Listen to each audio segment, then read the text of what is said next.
Yeah, we started out working out of our home, and we had a big detached garage, which worked out really well because we could park our one van that we had at the time in the garage along with our equipment, which we didn't have near the equipment that we have today, for sure. It was extremely difficult though, because internet was not like it is today at all. And we were in a rural setting on 5 acres, so I had like basically dial-up. And so I would get home and try to upload pictures, because documenting your jobs is very important in this industry. So what I found myself doing actually is going from Panera Bread to Panera Bread. In the early days, that was actually my office away from home.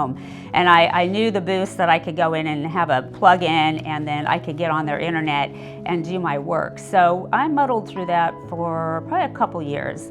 And then we had some friends that had an office space over off of College Boulevard, and they didn't need the space anymore. So we rented an upstairs office from them, and I was so relieved just to have a small office that I actually had decent internet and somewhere to go.